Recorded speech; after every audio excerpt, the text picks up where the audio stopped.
Welcome to Board Gamers Anonymous, episode 195. Top 10 countries based on their games.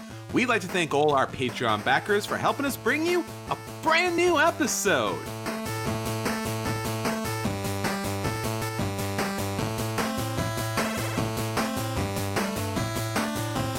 You're listening to a proud member of the Dice Tower Network, dedicated to bringing podcasters together for the greater good of gaming. It's sort of like Voltron, but with better lip syncing. Find out more at dicetowernetwork.com. Welcome to Board Gamers Anonymous, the podcast about board gamers and the insane fun we have at the table together. This is Chris. And this is Anthony. Anthony, we're getting to that season, and the days are ticking down. PAX Unplugged is coming up. I know people are getting really pumped for Board Game Geeks convention. And obviously, the holiday shopping season is upon us, where cardboard will be flying all over the place. So really excited about the next couple of weeks. How you feeling about it? Yeah, man, it's crazy. I feel like Thanksgiving is sneaking up on me so fast this month because of I don't know why. It just is. So, which means, of course, Black Friday, which of course means Cyber Monday, which of course means PAX, which is right after that. So I'm not at all prepared for this convention that is in 3 weeks from when we're recording this, but I'm excited for it. That's for sure. You know what the best thing from listeners happens to be when they talk to us about picking up new games, and they're always interested in buying new games, but they're always concerned, especially when it comes around convention season. I'm talking to them, and they're like, so what are you thinking of doing? Aren't you going to come to the Board Game Geek, or aren't you going to come to PAX Unplugged? And they're like, and they're just like, they don't say anything. And I kind of look at them like, what? Why you don't want to come to the convention? They're like, is it the hotel cost? Is it the travel? What is it? And they're like, I'm really worried if I go, I'll just buy too many games. And it's like, and they're totally serious about that. Like, if it came into that situation where they were just presented with that many games, they don't think they would leave without just burning out their credit cards. So yeah, the things that you don't think about. It's 100% what happens. I'm with you guys. I'm locking down this year. I'm not going to do it. I'm going to be good. I have literally heard that every year from Anthony, and he's just like a blur. Just disappears. He comes back. He's like, I thought you were going to go get one thing. It's like, yeah, but they had all the other things on sale. So, Well, the good thing about PAX is that I always have very limited space in my luggage coming back if I'm taking the train out. So I think by necessity, I will have to be careful because I will not be able to carry very much. Yeah, I'll have my car, so that's going to be really dangerous. I'll be like, all right, Chris, I bought all these. You're shipping them to me, right? Awesome. Later. Yeah. I shouldn't tell you yes for that, because if I tell you yes, then you're going to buy. A lot of enabling going on. It should become the Board Gamers Enabling Podcast. Yeah, right. Like, tell me how much money you have, and I will give you a list. Yeah, when you go to a convention, if you haven't been before, especially these big ones, I'm not talking about the conventions where you just game at tables, but when you go to a convention with a large vendor area, it really is a different thing altogether. It definitely reminds me of those kind of like, I guess those sitcoms or those kind of contests where you can run through a toy store and just buy anything. And it's just really one of those kind of wonderful types of environments. It's a lot of fun. There's a lot of great energy, and pretty much anything you could want tends to be there, and it just blows your mind. So be careful, be absolutely careful when you come to these conventions, because there's just a tremendous amount of great stuff there. All right, Anthony, so that's our enabling part of the episode, at least the first part of the episode. Let's get on to what our listeners are saying. What's our question of the week? All right. So I asked everybody, what game do you love that has a mechanic that you normally hate? So we all have like certain types of games we don't like. If you hear, for me, it's trick taking almost always. And if or social deduction or party or anything like that, and I'm just like, I don't want to play it. There are some games that break that rule, though, and so I asked everybody what games break that rule for them. Chris mentioned One Night Ultimate Werewolf, and he generally dislikes social deduction. Drew said Memoir 44, doesn't really like dice rolling when you can't mitigate it, but likes that game. Elizabeth mentioned Shadows over Camelot, and she does not like co-ops in general. David said Seasons, not a fan of card drafting, typically. Matt said Millennium Blades, and he normally doesn't like anything with a timed portion in the game, but it works perfectly in this game, he says. Cindy mentions Champions of Midgard, and she normally does not like dice rolling to decide fate in general, but it seems thematic and more fun in this game, so definitely have to be there.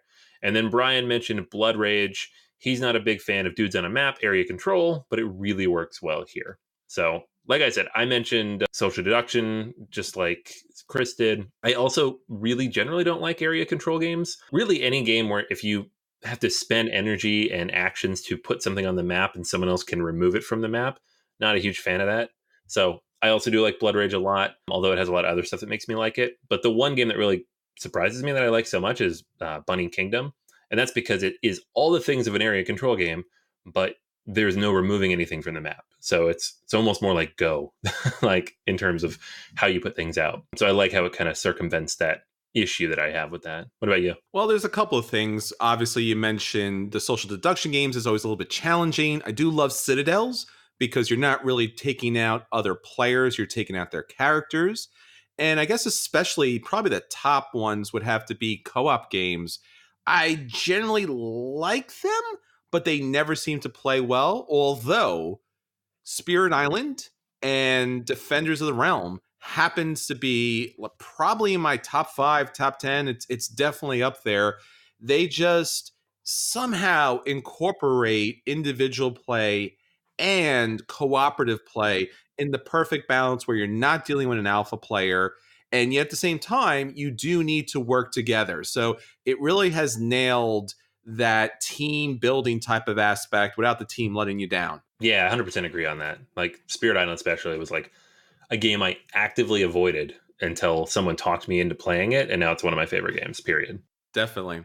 So, for everybody out there, if there happens to be a game, and we talk about mechanics all the time, recently we just talked about dice drafting, and you don't find a game great because of specific mechanic, definitely try out a different game that utilizes that mechanic, because sometimes other designers just do it better. It's like cooking. You might not like broccoli one way, but you might find it another way that's absolutely amazing. So, definitely check these games out. All right, Anthony. So that's what's going on with our listeners. If anyone would like to let us know about mechanics that are just not working for them and what games they might want to check out that might be great for them for this holiday buying season, let us know. Facebook, Twitter, BoardGamersAnonymous.com. We have our website where you can reach out to us, email us, ask us questions. Lots of ways to find us. A guild on Board Game Geek. Obviously, iTunes, Twitter, wherever you find Board Gamers Anonymous, YouTube, we are everywhere. Don't forget, there's always great articles and information on the website, and just like to hear back from you. Okay, Anthony, so now we're getting on to the games that we do want to hit the table, no matter what their mechanics happen to be. What's your acquisition disorders for this week? All right, so I got a message on Slack in our backer Slack from Tim, who is a designer of Archmage, which I talked about a few weeks ago and then about a year ago as well. Great game, very cool mechanic where you're building up these different apprentices and then they face off and you get different spell cards based on the levels that you have and the types of magic that you're working through. Big old map that you're exploring. It's a lot of fun. But there's an expansion hitting Kickstarter next week, and it's called Archmage Ascendant. So it adds a few new things. New spells, which is one of the things I think I said earlier that I was like, I wish this game had more spells, because that's one of the fun parts is kind of leveling up and getting to choose the spells at each level. There is new stuff going out on the map. So there's going to be new tiles based on the different races that are out on the map and the different colors of magic. There's a new deck of mission cards that you can kind of run through as you go through the game. So just another way to score, really.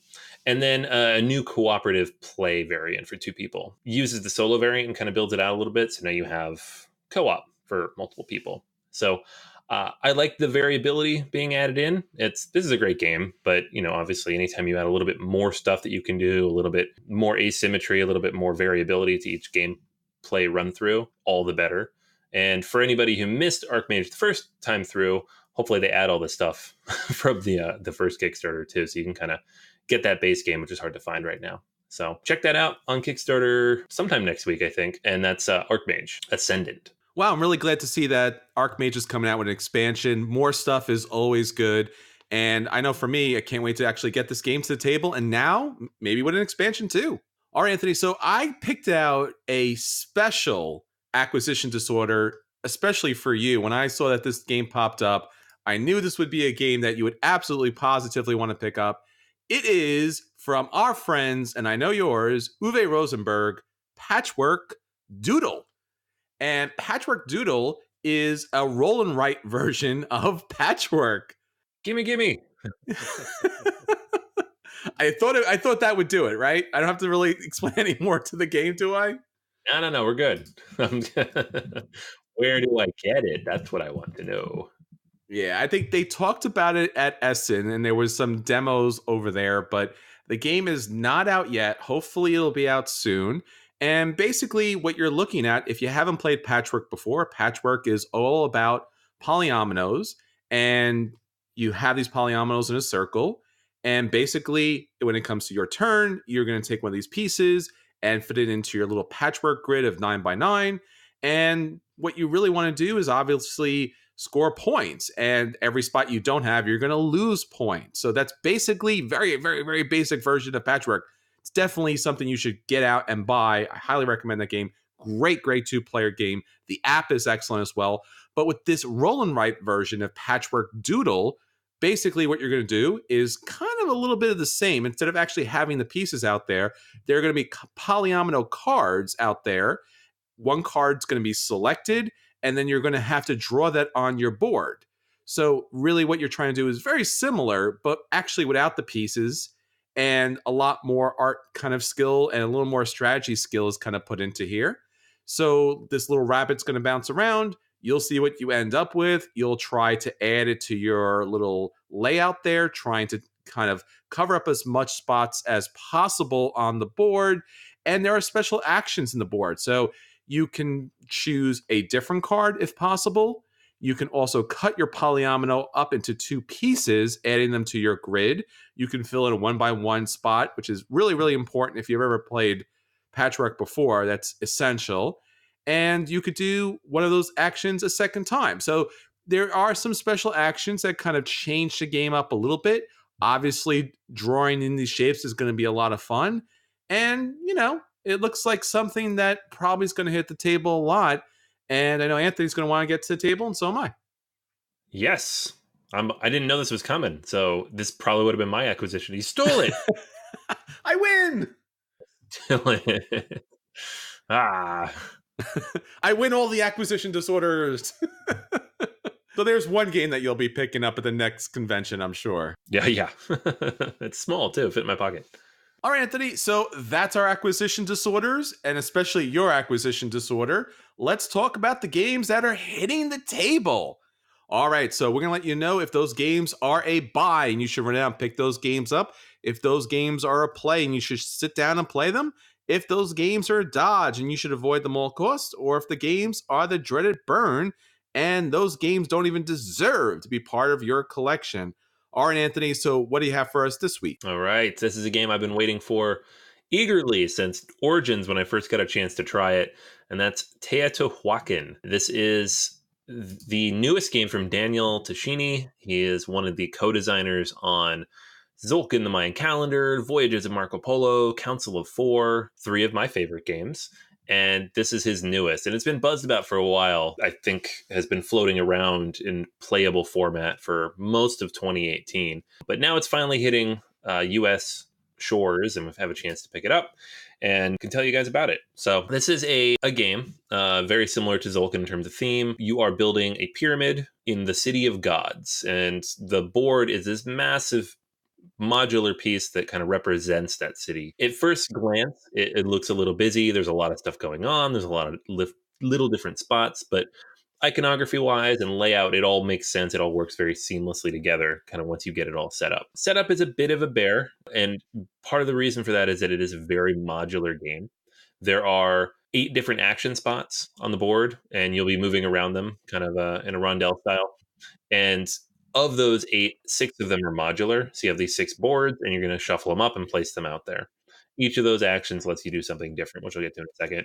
The other things that are modular are your starting resources, and placement on the track. There are special tiles, and then, of course, the actual pyramid pieces themselves is just a big bag of plastic tiles with different symbols on them that you're going to be building that pyramid with. So, a lot of stuff to lay out, a lot of stuff to set up, and lots and lots and lots of variability because of that. Now, in terms of mechanics, what you'll be doing is on your turn, you're going to take one of the dice. You have three to start the game. You can get a fourth at a certain point, and you're going to move it to one of those 8 action boards. You can collect cocoa, which is like a resource you need to do various things. You'll need it to feed your workers or pay them or whatever the mechanic is in this. In between rounds, you'll need it to take actions if somebody else is already on the board that you're going to. So you want to have as much of this as you can, but obviously not too much because you're trying to be resource efficient here. You can worship. So there's a little spot on the side of the board which allows you to worship. This allows you to move up one of the temple tracks. These different temple tracks give you different bonuses depending on what you're doing. So one of them gives you points, one of them gives you cocoa, another one gives you a resource of your choice. They also have like bonuses at the top if you get there. And there are special tiles you can pick up if you hit certain points. So lots of stuff on that side. The On the worship side, you can also pick up one of the special tiles that's available there if you pay a little bit extra. These discovery tiles have all sorts of different bonuses. Sometimes you have extra abilities that you can take throughout the game. Sometimes they're one-time things. There's a huge stack of them that you're going to be drawing from, so there's a lot there to work with. Now, the meat and potatoes of this is the main action. You can't do collect cocoa or worship and then the main action, but occasionally you'll want to do those. Most of the time you'll be doing the main actions though. And how this works is depending on the number of dice you have on the spot, because you're going to be moving all of your dice around the rondelle and they can kind of coalesce and be in the same space together, you can take that action at a different level of power. So, for example, there's several that allow you to collect resources. So you can get stone or wood or gold. And if you have one die there, depending on the number on the die, you get a point, stone, or 2 stone if you're on the stone one. If you have 2, it's 1 stone, 2 stone, or 3 stone. And if you have 3, it's 2, 3, or 4, plus some points. So it matters how many dice are there. It matters what numbers are on those dice. The higher they are, the more powerful they are. The cool thing is when you take these actions, you then upgrade the die. So if you took a stone action with a 2, you get your 1 stone, and then you upgrade that 2 to a 3. Now you have a slightly more powerful die for your next action. If the die ever gets to a 6, if you're at a 5 and it goes up to a 6, it's going to basically retire. And when you do that, you take it off the board, you reset it, you put it back on the starting board, and you get a bonus of some kind. Plus, you get to move up on the track of the dead, which is one of the tracks that you're tracking here. So it's good to do that, but then also your dice reset. So you want to do it economically and not like jump the gun and get all your dice up to a 6 right away or up to 5s right away and knock them out. There's just a lot of things to keep in mind here in terms of how you want to do it, how you want to manage the different resources. Some of the other cool stuff you can do with these different main actions. I mentioned the 3 resource spots. The palace is special in that if you take an action there, they're all worship spots. You lock your dice in, meaning you have to unlock them later by spending cocoa. Not ideal, but sometimes can be very powerful. The alchemy spot, this one lets you basically get a technology. So you spend a certain amount of gold, and now you have some kind of bonus or special ability you're going to get every time you take an action on a certain tile. So that's pretty good. The nobles tile allows you to take houses off of the noble track, which the way that works, I'm not going to get all the nitty gritty details here. I'm going too deep in the rules already, but essentially you score points when you do that. And then the road of the dead becomes slightly less valuable for people who are on there. And then the really cool one, or the pair anyways, is construction and decorations. And this is where you lay out the tiles for the pyramid or you add decorations to the pyramid. In both cases, you score a bunch of points, but you can also move up the temple tracks depending on which tiles you place and where. So lots of different cool stuff you can do. The game is 3 rounds. And the way the round tracker works is you have like a little eclipse marker that moves down for every time all the people take an action, but it can also move down extra if somebody retires a worker. So the game actually speeds up as you get along because the first round, you're probably going to take most of the 10 or 12 actions you have. But towards the end of the game, it's going to be going a lot quicker as people retire those workers. Teotihuacan is a very good game. I very much enjoyed it when I first played it back at Origins, and now that I've had a chance to play it more in full and kind of dig into it a little bit and play with different player counts, I love this game. There's so many possible actions, so many different things to keep track of. The variability is just off the charts. You're going to get different tiles, different layouts, different things to keep track of every single time you play, asymmetrical starting points. Some people started to be like, well, it makes sense that you really want to focus on the construction, you get a lot of points from that. But honestly, I've seen any single strategy work in trying to take this game home. I've really, really enjoyed this. It has a very, very solid solo mode as well, made by David Turczi. And, we just talked about him not too long ago as the designer of Dice Settlers, another game I really enjoyed. And I think actually, if you get this game, it has a promo for Dice Settlers and vice versa. So if you get them both, you get promos for each other. But yeah, this is a fantastic game. It is a little bit abstracted in a lot of things. So it's very much, a medium heavy Euro.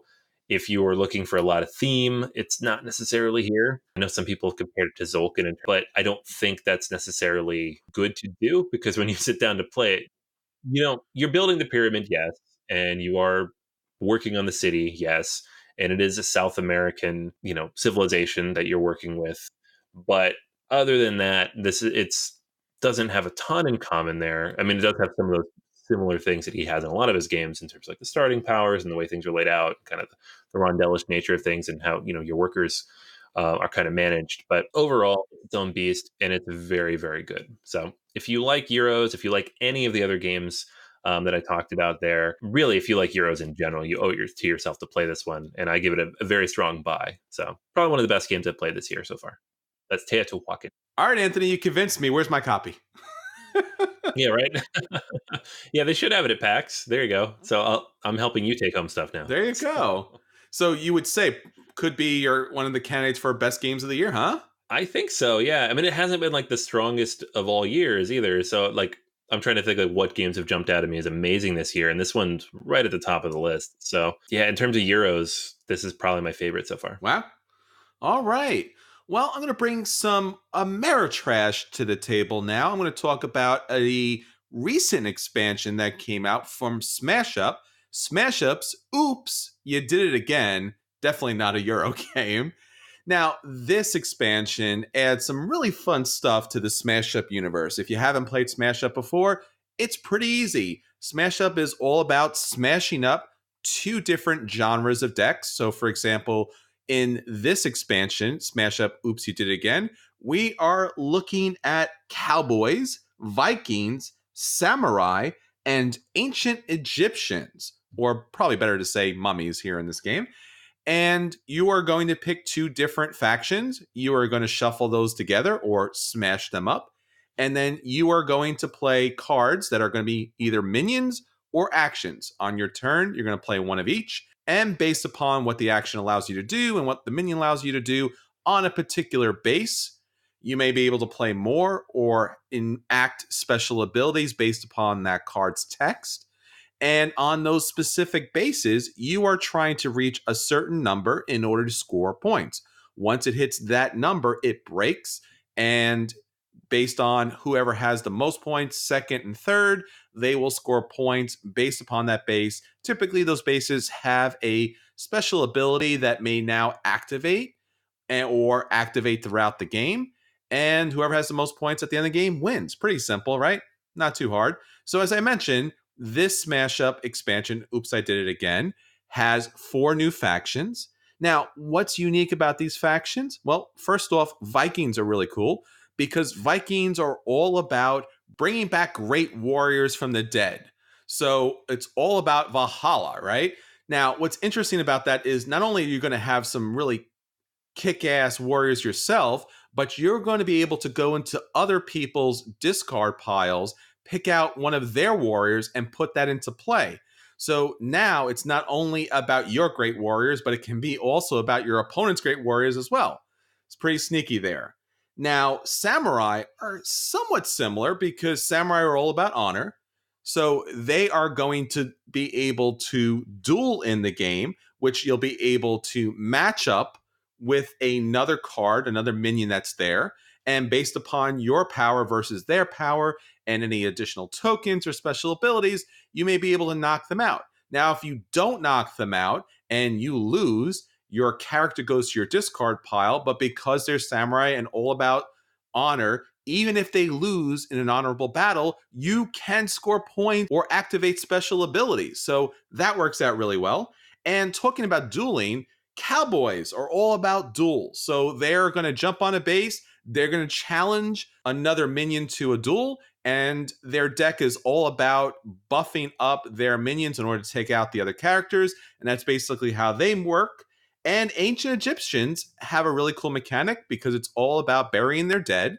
So a lot of their cards are going to be able to be buried under a base. Doesn't seem like a lot, but then a lot of other cards will be able to utilize the buried dead under there in order to get additional points, get additional power, or activate additional abilities. So it kind of has a lot of different play styles, and that's really what you want in Smash Up. You want to have a lot of different play styles. So when you put those decks together, or when you strategize what decks you're going to put together, it really offers a lot of different game styles. So Smash Up, oops, you did it again, gets a high play from me. These factions really do something different, and that's really what I want to see with Smash Up. Now, in addition to that, I have a new expansion, and just like the last episode, it's not just an expansion, it's a giant cardboard box. Now, this is Smash Up, the bigger, geekier box. Now, I've already talked about the big geeky box. I own the big geeky box because I own a good chunk of Smash Up. I think I'm missing about 2, maybe 3 of the expansions, but my big geeky box is probably close to about 2/3 full. The bigger, geekier box from Smash Up is gigantic. It is, I would say, probably about 2/3 bigger than the big geeky box. Now, what you get, first off, is a really solid quality box. It's thick. It's got all of the different faction characters on it. So it's light, it's colorful. It's a very thematic game. So it's nice having all the characters in the box. When you lift the really heavy cover, you're going to have a bottom box. It's also very heavy. Now, once you get inside, this is where it gets a little iffy here. On top, what you're going to see, first off, is a wonderful full color rulebook. Now, this rulebook is great because it's going to allow you to get rid of your other rulebooks, at least up until this point, because it's going to include information not just on how to play the game, but also on any errata, any rule changes, anything that's changed since the initial expansions came out. So it's going to explain how the factions play, how to kind of mix them up together, different rules for play, and it's going to give you all the information you need in one giant book. That's excellent. It's a little big, it's a little clunky. It's a little problematic when you're at the table, but it is nice to have everything all in one spot. I would have loved to seen some cards that just had information on the faction. So if someone's playing a particular faction and they're not 100% sure, you can kind of hand them a card and that would explain some specific rules, but that might be a conversation I need to have with AEG at a later point. Now, beyond that, going back to the box, what you're going to see once you lift this kind of heavy cover is there's going to be a little dinky, long kind of cardboard box. I don't know why it's there. I don't know what it's supposed to do specifically. It's basically there just for random things I'm thinking. The other 2/3 of that top box is this plastic tray with a plastic cover on top of it. This is meant to hold your tokens. It has multiple slots, I guess, so if you really wanted to kind of like line up your tokens, because typically each of the expansions for Smash Up has its own type of token. They're always going to be the same type of token, has a little different art look to it, but it's kind of like a really chintzy plastic tray, and honestly, it doesn't utilize the space best to its ability. Now, there is 2 kind of like fabric handles you're going to be able to pull off, not just those 2 removable trays, but there is a big white cardboard tray that you can pull up. So if you want to get rid of those 2 things and just have that nice tray, you can do that. Below that is 4 sectioned off cardboard rectangles that are going to hold all your cards. Now, as I mentioned, this box is about 2/3, maybe a little bit less bigger than the original big geeky box. So this is going to hold everything and probably I would say another 10 or 12 expansions without a problem, even if they were sleeved, maybe even more. There hasn't been specific numbers as far as how many expansions this will hold. I guess give or take based upon what quality sleeves you use and if you're keeping every token, if you're keeping every book.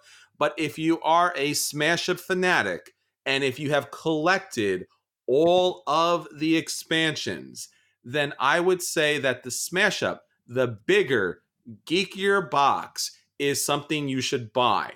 If you have not or don't intend to pick up every expansion, or you just like certain expansions and not like others, then I would recommend sticking with its original big geeky box.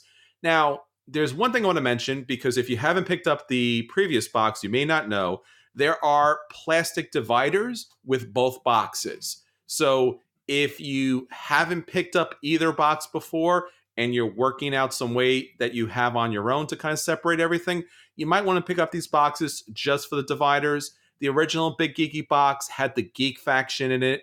If you pick up the bigger Geekier box, it also has the Geek faction in addition to an all-star faction. Think of like Space Jam, where it had all the different characters playing basketball. There's another expansion here. It's not that great, but it's nice to have. So that is Smash Up, the bigger, geekier box, and Smash Up, oops, you did it again. All right, Anthony, so those are the games that were hitting our table this week. Let's get on to our feature review. So for our feature review this week, we thought we'd do something a little different, and we would honor the countries, and then specifically honor the games that thematically represent those great countries. Now, when you're playing Euro games or Ameritrash games, there are a lot of games out there that have been either based or named based upon those particular countries. And after a while, you play a lot of games out there, you're like, hey, you know what? Portugal has a lot of games. And I've just unintentionally learned a lot about geography about Portugal from playing all these different board games, because you know what? Most of these games, whether there are war games or they're miniature games or the mythology games or they're economic games, typically you're learning about cities, you're learning about their culture, you're learning about their different geographical, topographical, everything about their culture, everything about their livelihood. And, you know, it's a historical reenactment abstracted for your board game pleasure.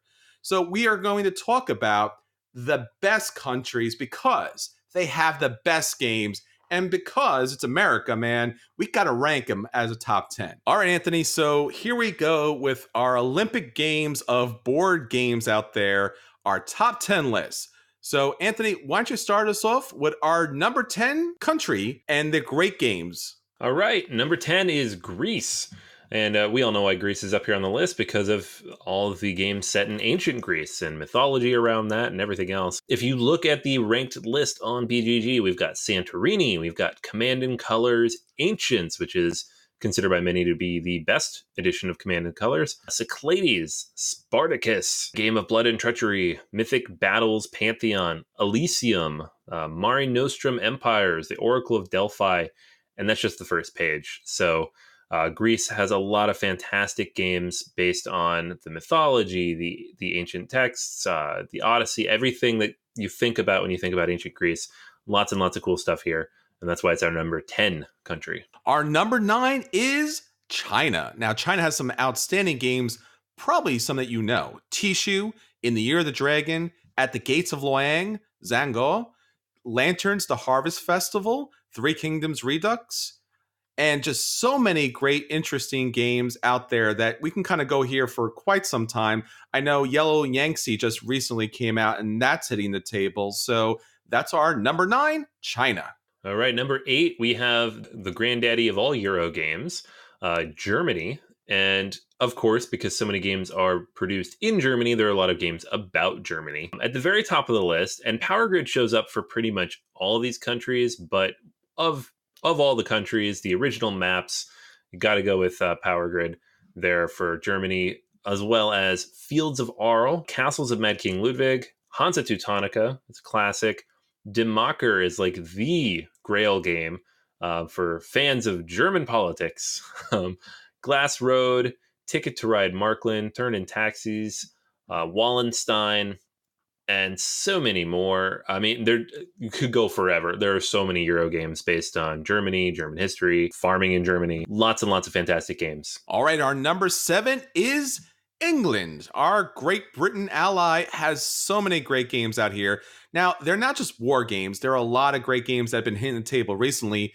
Of course, the hotness is always at the top of the list. So we're talking Brass Lancashire and Brass Birmingham, but there's also Sherlock Holmes Consulting Detective, Pillars of the Earth, Lancaster, London, Last Will, Mr. Jack, if you want to get, a little interesting there, World Without End, Spirium, if you're going a little bit outside the mainstream, Churchill, 878 Vikings, Invasion of England is always a fun game, especially very, very historic. Scotland Yard is great. There's just so many great games there for England. All right, number 6 on the list is the good old US of A. And if you look through this list, there's two common themes. You've got trains and you got politics. So at the top of the list, we got Twilight Struggle. Power Grid is also here as well. You got the US map. Railways of the World, Ticket to Ride, 1830, a lot of the 18XX games. 1960, The Making of the President. 1775, Rebellion, Freedom, the Underground Railroad. And then we start to get into the third theme that shows up a lot in US games is Old West. So we have Carson City as well in there. Chicago Express, more 18XX games. You get the idea, but there's a lot of fantastic games, big, heavy stuff, really looking at the history, especially that 19th century of the United States. And if you like those big, heavy games, especially if you like trains, this is a theme you're well acquainted with. All right, our number 5 is Portugal. Now, Portugal is a country that has amazing games representing it. And recently, I just recognized more and more of those games hitting the table. Obviously, you have the abstract classic of Zul. You have Pandemic Iberia. Lisboa is one of my favorite games. Goa. Vinhos is out there, Navigador, Macau, Madeira, just so many great games from Portugal. Coimbra is a game we just talked about last episode. Definitely check out some great games from Portugal. Alrighty, we have number 4 on the list is Japan. Now, Japan has a ton of games. A lot of these you get through the first page, you get to the second, you start picking and choosing a little bit. This one, 2-3 pages, tons of great stuff. In particular, designers are obsessed with that samurai era. We've got at the top of the list Rising Sun. We've got Shogun. We've got Sekigahara, the unification of Japan. Samurai, Onitama. But also in there, we have some more modern takes. We have Yokohama, which is more about business in the 19th century. We have Takenoko, which is about pandas and raising them. Very, very soft and gentle. Nippon is another business-oriented one. And then, of course, we have the sci-fi classic King of Tokyo. A few other games about Japan that personally I'm a fan of with Yedo, Yamatai, which is a little more fantasy, Trains Rising Sun, Tokaido, Hanabi. Tons of games set in Japan, both in terms of mythology and a little bit more fantastical and historical, kind of an even mix. So that's why it's number 4 on our list, Japan. Our number 3 is Italy. Now, Italy has some fantastic games. And just to roll off a couple here, Viticulture's Essential Edition, The Princes of Florence, Medici, San Marco, The Palaces of Carrara, Signore. Just so many great games from Italy. Things that typically you wouldn't think of. Firenze's out there, Rialto's out there, Burano's out there, Firenze's out there. There's just so many great Italian designers and great games made about Italy. Okay, number 2 is France. The top of this list has 2 or 3 games from my top 10, so that'll do it. We have the Castles of Burgundy, we have Orleans, we have Le Havre, Cales, Troyes, Ora and Labora, Carcassonne. That one's set in France. Notre Dame, Here I Stand, which is a big old heavy one. Lots of just fantastic games. And then some lesser known games that are also just really good. Legacy, The Testament of Duc de Crecy, Strasbourg, Fief, France 1429. So it's a very rich historical pool to draw from, looking at, French history, but also just lots of interesting locations that Euro has been based around.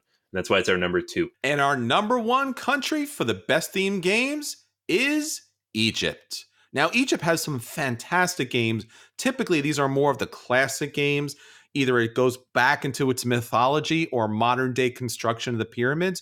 Just so many amazing games here. You have Kemet, one of the top hybrid games out there. You have Ra, you have Amun Ray, even more of a family kind of game with Emotep. You have Camel Up for the kids, you have Thieves, you have Valley of the Kings for those people who love deck builders. There's just so many wonderful games and all the different types of mechanics. If you love dice, Favor of the Pharaoh might be something that's perfect for you. Just an outstanding country with some outstanding games representing it. All right, everyone, those are our top 10 countries based on their games. We hope you enjoyed this list and check out some different and interesting games from some fabulous countries that explore their deep history, mythology, geography, politics, and culture. So that's everything for this week, but not the end for BGA. We hope that you love this episode, but we want to let you know there's some absolutely great episodes waiting for you at our Patreon account, patreon.com/BGA. Please join Team BGA and help us get some brand new episodes out for you. Until next time, this is Chris. And this is Anthony. And we'll save you all a seat at the table.